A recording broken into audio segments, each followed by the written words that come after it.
অক্ষয় শব্দটি অবিনশ্বর, ক্ষয় নাই যাহার, সমৃদ্ধি, প্রত্যাশা, আনন্দ, সাফল্য, তৃপ্ত এবং তৃতীয়া অর্থ চাঁদের তৃতীয় দিন।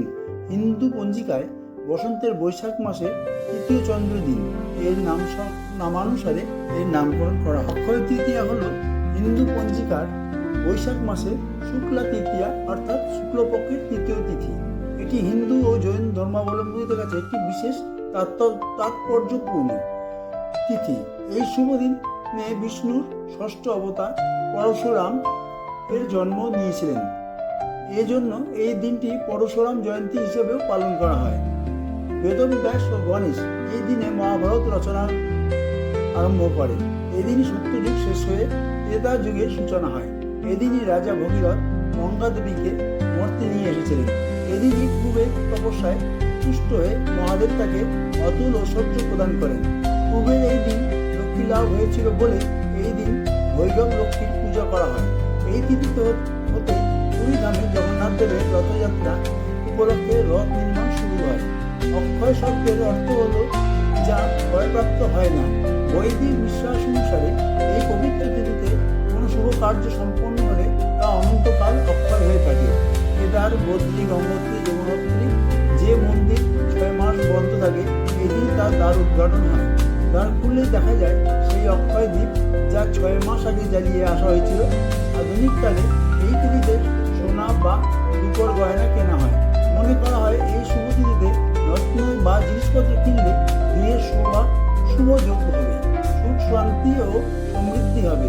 এই আশাতে এদিন মানুষ কিছু না কিছু কিনে থাকেন।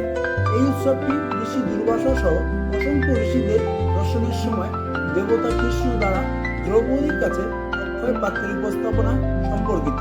বনবাসের সময় পাণ্ডব রাজপুত্ররা খাবারের অভাবে ক্ষুধার্ত হয়ে পড়েন এবং তাদের অতিথিদের প্রথাগত আতিথেয়তায় প্রসারিত করতে না পারে তাদের স্ত্রী দ্রৌপদী এত কষ্ট পেয়েছিলেন।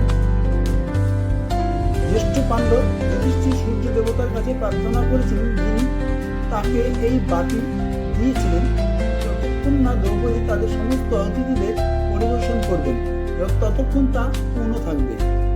সহজে প্রবুদ্ধ ঋষি দুর্বাসার দর্শনের সময় বিষ্ণু বাড়ি থেকে একটি ছোট কণা খেয়েছিলেন, যা ঋষির ক্রোধকে বঞ্চিত করেছিল এবং পাণ্ডবদের তার অভিশাপ থেকে রক্ষা করেছিলেন।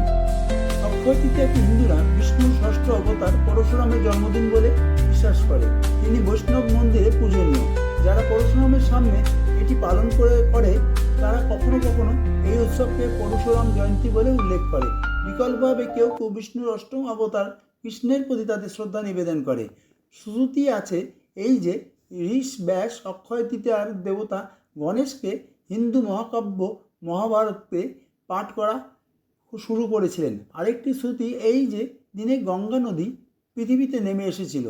ছোট 4 ধাম তীর্থযাত্রার সময় অক্ষয় তৃতীয়ার শুভ উপলক্ষে যমুনোত্রী মন্দির এবং গঙ্গোত্রী মন্দির খোলা হয়। হিমালয় অঞ্চলের ভারী তুষারপাত ভারাক্রান্ত শীতের সময় বন্ধ হয়ে যাওয়ার পরে অক্ষয় তৃতীয়াতে অভিজিৎ মুহূর্তে মন্দিরগুলো খোলা হয়।